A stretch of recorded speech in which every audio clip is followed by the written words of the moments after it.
premier, il faut retirer toutes les vis qui sont autour, puis la cassette aussi. Pour réussir à enlever toutes les vis, on va avoir besoin d'un gros tournevis étoile, puis d'un plus petit étoile.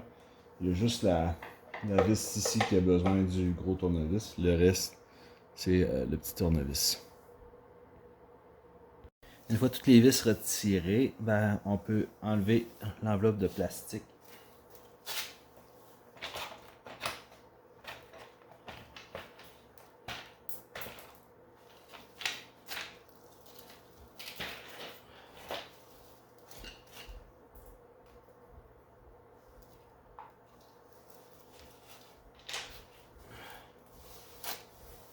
Ensuite de ça, avec des clés Allen, on va venir relâcher la tension sur la courroie pour être en mesure d'enlever le tout.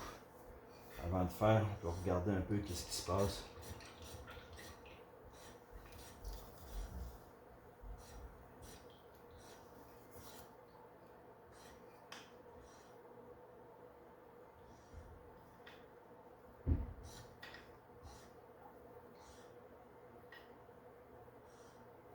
On dirait qu'on entend plus à l'intérieur un frottement. C'est peut-être pas mes bearings qui sont brisés, mais peut-être juste un frottement.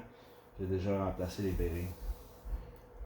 Fait qu'on va relâcher la tension des vis ici, puis on va venir retirer le petit ventilateur. Le petit ventilateur, je pense que je vais être capable de le faire indirectement. Notamment ça ici, comme ça.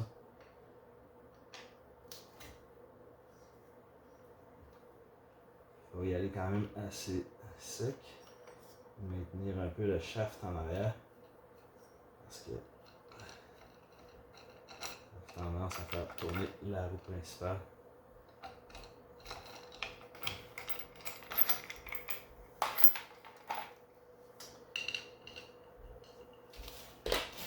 Ici, ça prend une clé 4 mm pour retirer ça. C'est important ici de commencer par la barrure.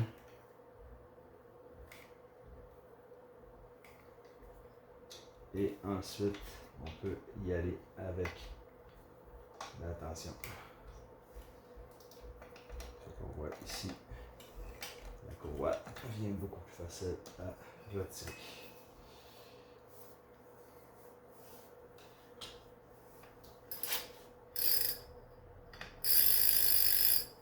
Ça fonctionne correctement ici. On voit ici. On voit ici que c'est probablement des espèces de clips d'acier qui empêchent le shaft de glisser. J'ai l'impression qu'il y en a une des deux qui a lâché à l'intérieur. On va aller voir ça. Prochaine étape, ça consiste à enlever ici le couvercle contenant l'huile. Pour récupérer l'huile, on va utiliser une petite tôle d'aluminium en dessous. Puis une drill pour retirer les vis.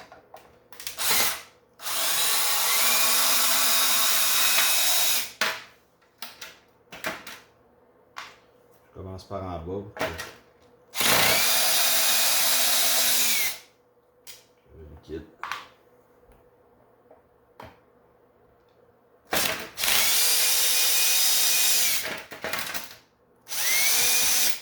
On soit pas pris en train de dévisser dans l'huile.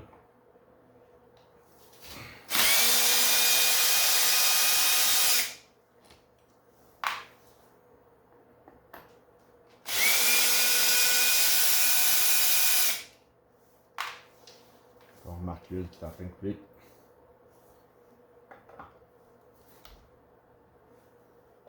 Ça va bien.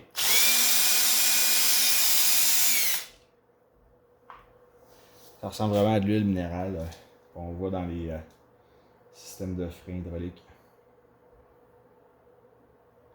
Je vous dirais que je vais peut-être en rajouter parce que la résistance, je trouve que j'étais obligé de trop donner de résistance avec la courroie par rapport à la quantité d'huile peut-être qui était à l'intérieur. On va voir là, si ça a glissé, voir si l'huile qui s'est transportée dans les compartiments.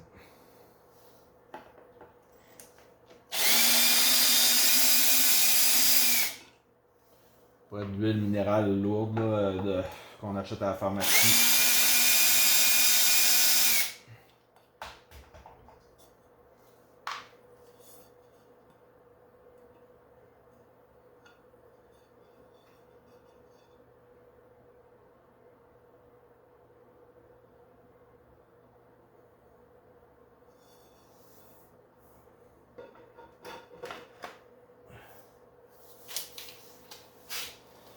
Voilà, fait qu'on va laisser un peu l'huile écouler. On va venir retirer aussi un des deux vis ici. Une espèce de morceau de métal qui retient le bearing pour l'empêcher de sortir. Une des étapes les plus difficiles, c'est de venir dévisser la botte qui est ici avec une clé de 22 mm pour venir être capable d'enlever l'espèce de roue. Mais tout ce qu'on a ici pour pouvoir réaliser le contre-effort, c'est de s'agripper là-dessus. Ça fait que je vais prendre la courroie. Prendre la courroie plus l'espèce de petite guenille avec cet outil-là pour essayer de créer le contre-effort.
Ok, fait qu'une fois qu'on a réussi à slacker un peu la vôtre, elle est vraiment juste rentrée en contact solidement.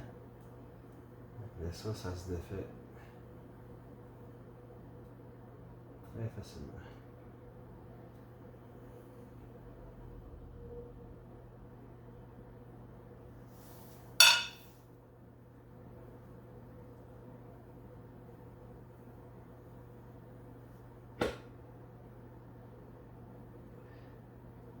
On vient retirer le disque. Quand même assez pesant.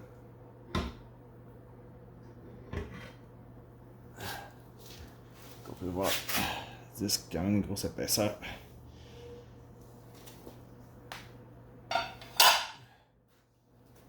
Côté ici.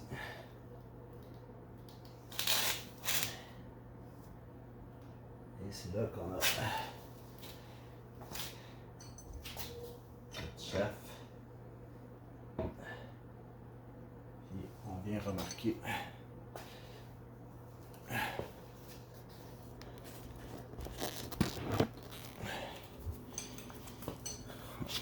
On peut remarquer ici à l'intérieur, j'ai une espèce de goupille qui empêche le bearing de cette pièce-là de se déplacer, qui est disparu.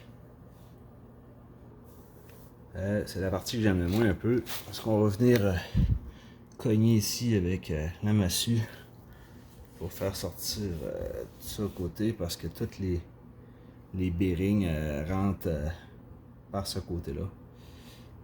Fait qu'ils sont comme un peu jammés ici, là, puis il n'y a pas vraiment possibilité de rentrer un outil ici là, pour faire ça.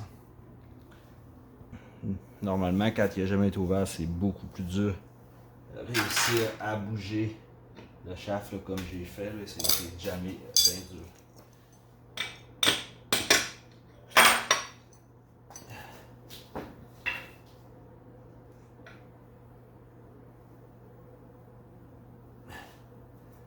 Fait qu'ici, comme on peut voir, on a une espèce de barrure qui est installée ici pour barrer le bearing du fond, à bien rester dans son encoche. Mais c'est la goupille ici qui empêche la retenue de mon bearing qui est là. Fait que le problème ici en tant que tel, c'est cette goupille-là qu'il va falloir que je remette en place dans la petite encoche. La petite encoche qui est présente ici. Là. Fait que ça ici, cette goupille-là, il faut qu'elle aille se clipper ici. Pour ce qui est des bearings, ici, on voit qu'on a un 6004Z.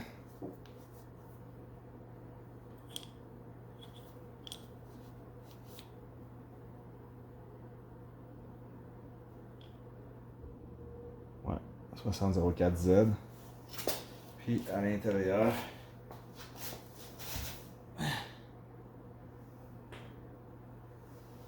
on a un plus petit bearing. On va par exemple nettoyer celui-ci.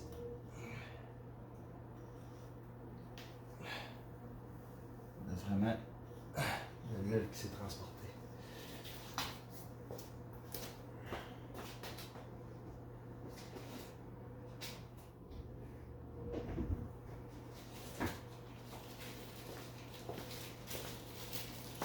Avoir un problème de bearing, là, vous pouvez aller acheter des bearings. Oh mon dieu. Ici, j'ai un bearing qui est en train de rouiller, qu'il va falloir que je nettoie.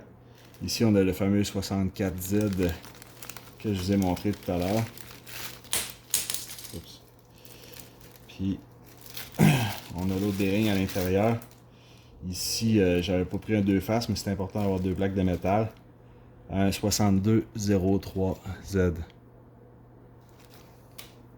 Puis le 64Z. Je m'en suis acheté à l'avance pour prévenir si jamais j'en avais un qui me lâchait.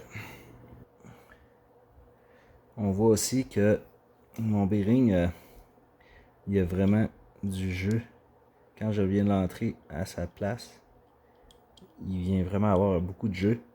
Fait que je vais essayer d'y mettre du Teflon sur la partie ici pour permettre là, de réduire le jeu puis ça risque d'écraser. Mais on voit qu'il y a une rainure puis qu'il y a de l'usure là, sur le métal, vraiment beaucoup. Au lieu d'acheter une autre pièce comme ça, je vais essayer de juste combiner du Teflon ici. Fait que là, il est maintenant temps de... On peut tout remettre en place.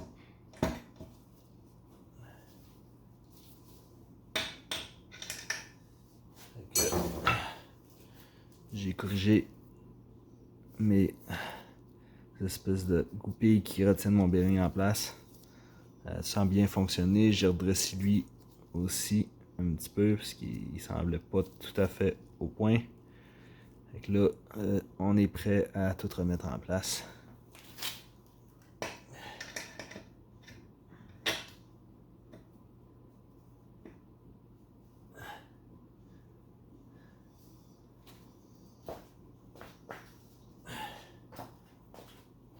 On n'oublie pas d'installer la retenue du bearing de l'autre côté.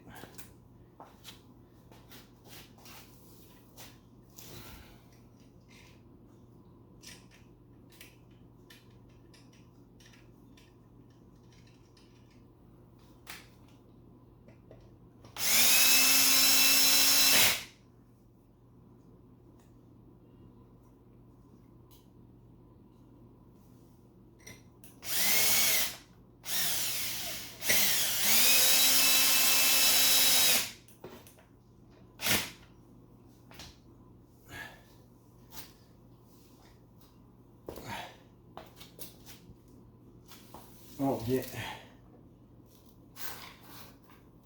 installer notre roue.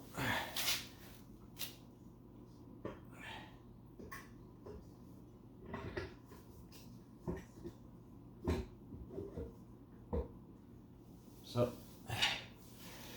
on n'oublie pas les trous ici.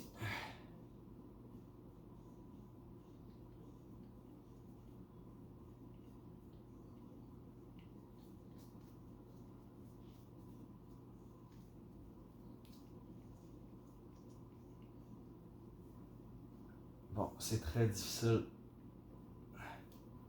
de venir la serrer le plus qu'il faut. Fait qu'on va reprendre un petit peu notre truc avec la 22 mm et serrer tant bien que mal avec la courroie et cet outil le plus qu'on peut.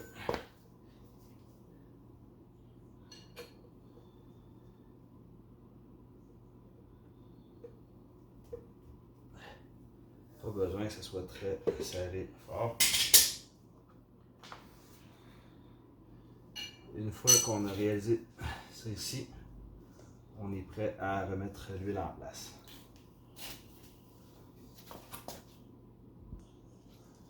Fait que toute l'huile qu'on avait récupérée dans la roue, on vient en vider à l'intérieur.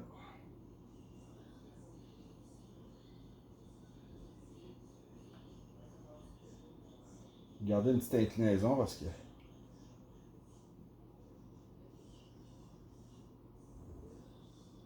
peut-être pas assez incliné.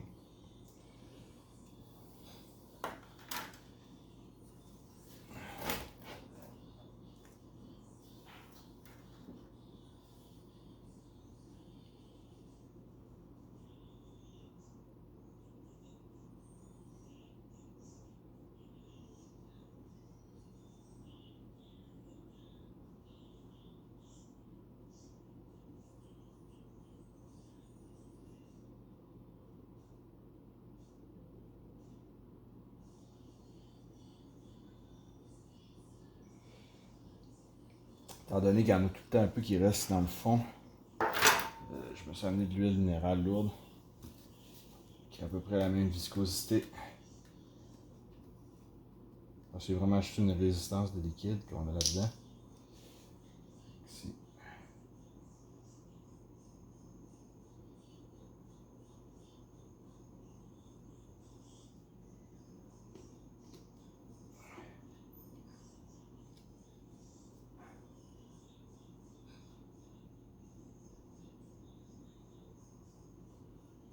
Comme c'est ici. Ça me dérange pas trop d'en mettre trop parce que j'ai quand même un capteur de puissance sur mon vélo. Fait que je vais être capable de réajuster le tout. On réinstalle le couvercle proprement. Fait qu'on voit ici, il y a des encoches qui empêchent une mauvaise installation.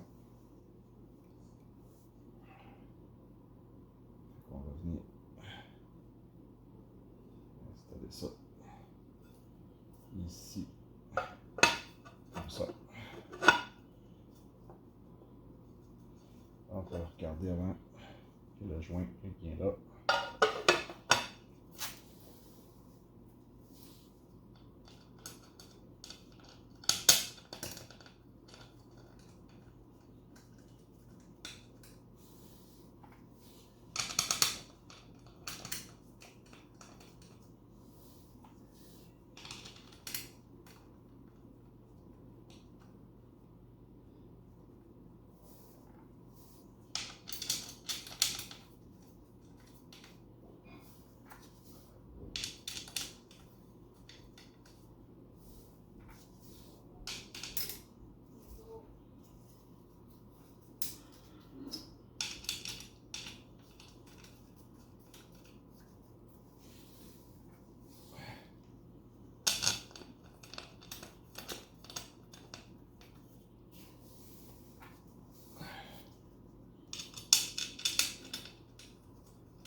Je conseillerais de le faire avec une drill parce que il faut quand même avoir le même torque sur chacune des vis.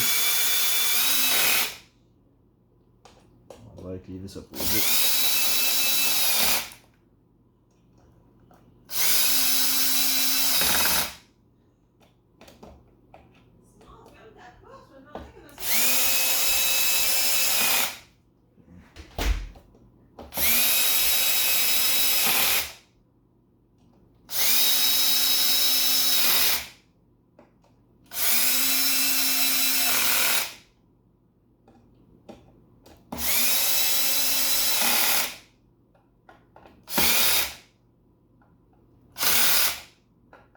On va vérifier.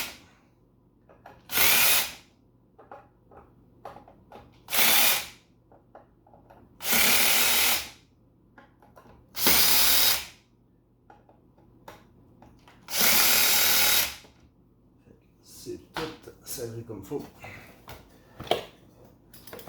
C'est vérifier qu'il n'y a rien qui coule. C'est parfait. Ensuite, on va venir réinstaller la courroie.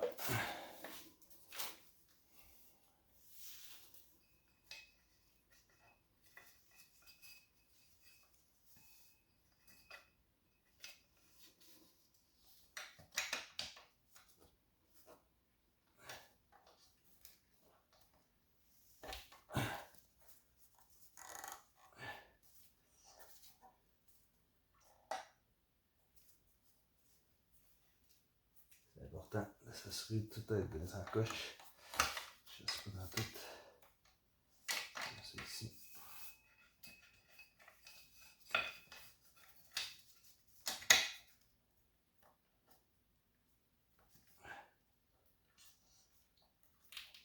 On peut donner un petit peu de douce si c'est trop difficile. Comme ça ici. Oh.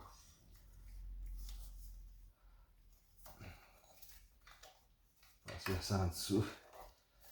Comme ça.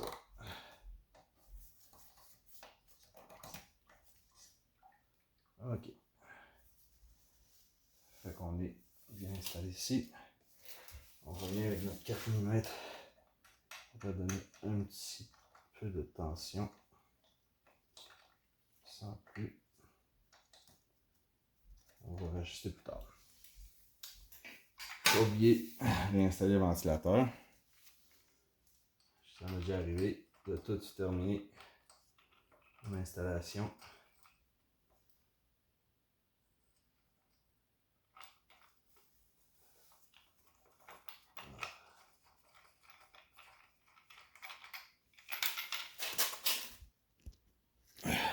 On installe le ventilateur.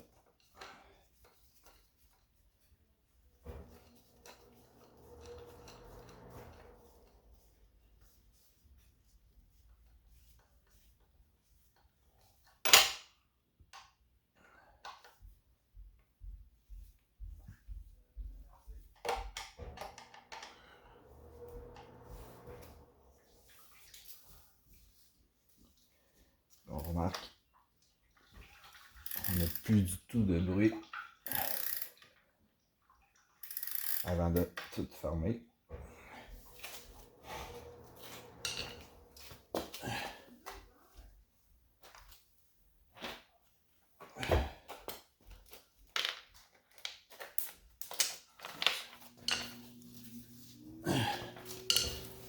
On vient replacer le capteur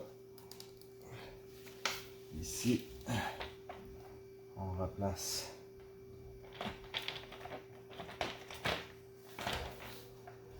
l'enveloppe. Pas du tout facile à replacer.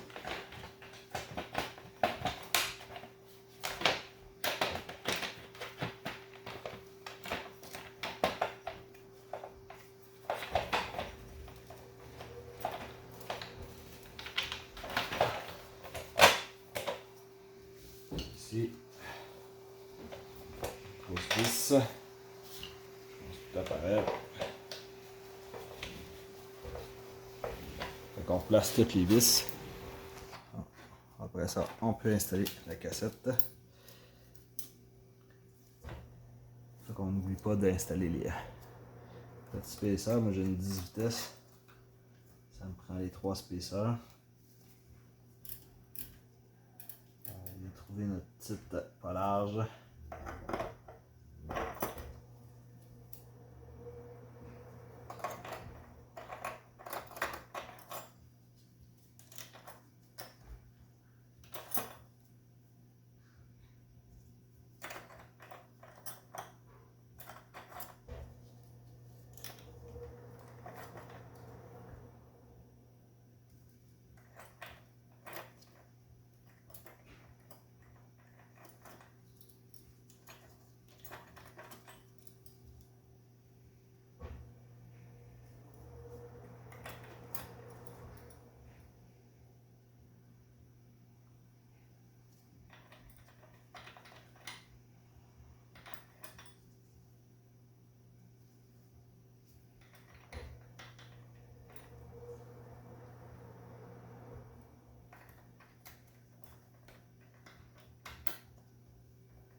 Ça va nous prendre aussi dans cette direction-là. Parce que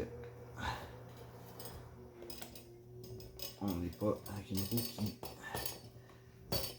est à côté sur le sol. On sert comme il faut pour pas briser notre cassette.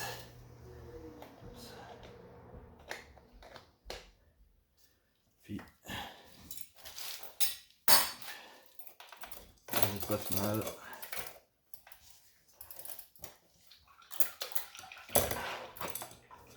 Ouais, ça Bowman, ben silencieux.